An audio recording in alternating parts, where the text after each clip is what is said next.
Hi guys, it's me Robin, RsIslandCrafts. This is Talk to Me Tuesday for Tuesday, October 3rd, 2017.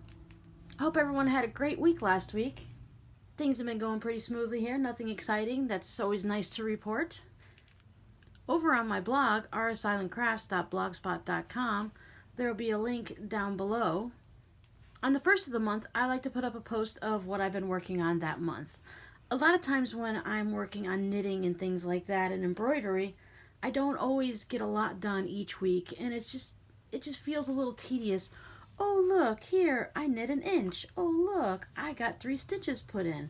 So like once a month on the first, I just go ahead and drag out all the projects I've been working on, and I have myself a little parade and just update everyone on how things are going. I've gone ahead and I've picked up my miter square blanket again. In case you're curious about any of the patterns I've used, I'll go ahead and put a link down below to the blog post where I talk about all that. In this video, I just want to play show off and just show you everything I've been doing. I dragged out my miter square blanket again.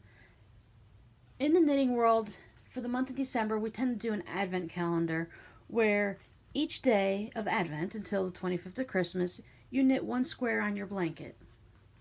Sometimes people use it as a mystery and they put their little yarns balls. Sometimes people take their little yarn balls like this and they put them in a little bag, or they wrap them up, put them in a basket, and it's a mystery each day of what you're going to be, so that each day it's a mystery of what you're going to be knitting with.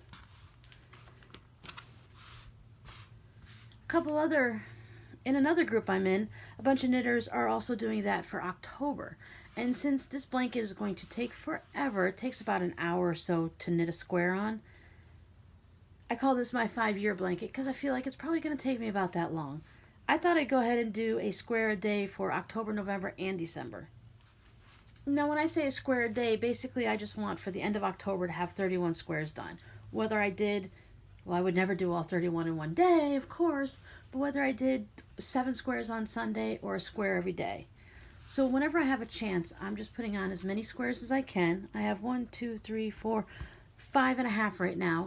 And even though today's only the 3rd, that kind of gets me a little caught up ahead of time just in case. So that's one of the projects I'm working on. So I started another dishcloth just to have one of those going. Like I said, I work on those at dinner time. Since I don't feel like working on socks and I would like to make some fingerless gloves,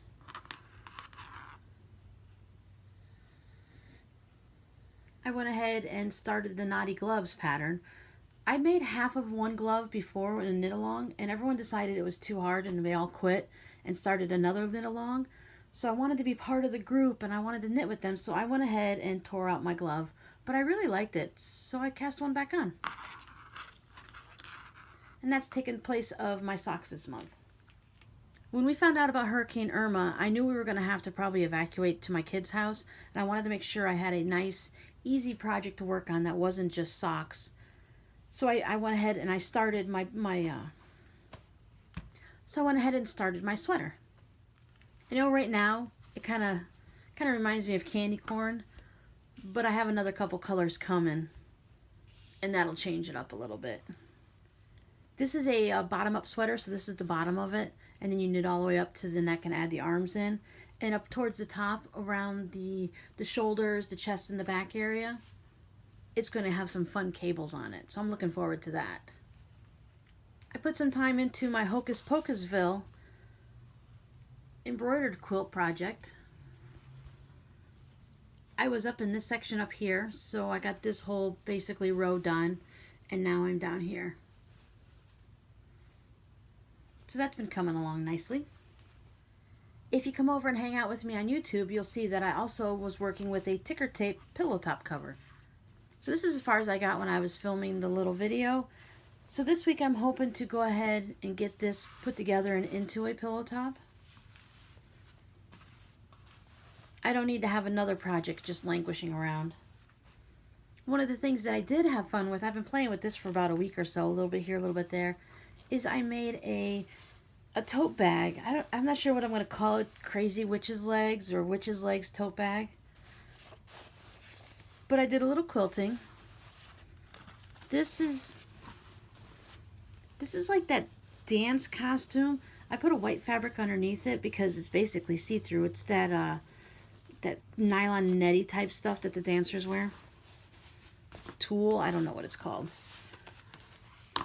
But I went ahead and I put some witch's feet on. I chose this fabric because it kind of resembles a suede boot, but it's some type of a flannelly, fleecy type fabric. I don't know what it is. Then I took the crazy witch's legs and I took them all the way up to the top as handles. Added a couple snaps and put some fun bat fabric inside. I don't know if you've noticed, but you have to excuse my blue fingernails. The thought of blue fingernail polish was really great until it came time to take it off. And now I have smurf fingers. Oh well. And talk about projects that have been languishing. I bought this several years ago. I started working on it for Halloween last year. I'm making the boy version. All these bones are made from glow-in-the-dark fabric. I managed last year to get everything cut out and ironed down. So this year, I mean, hey, why not have a 10-year project, right? It's going to take 2-3 years just to get it finished. So this year, hopefully this week, I'm going to go ahead and stitch all these pieces down. I'm really looking forward to having this guy finished.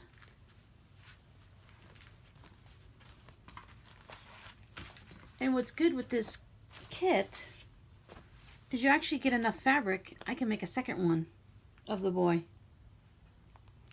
I might have to get another kit just so I can make some girls to go with it.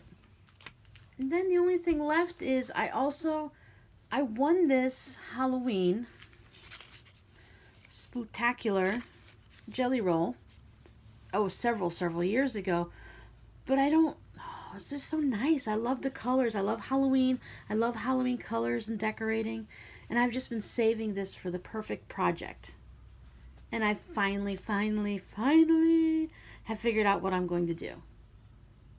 But I'm not going to tell you. You'll have to wait and see how it turns out next week.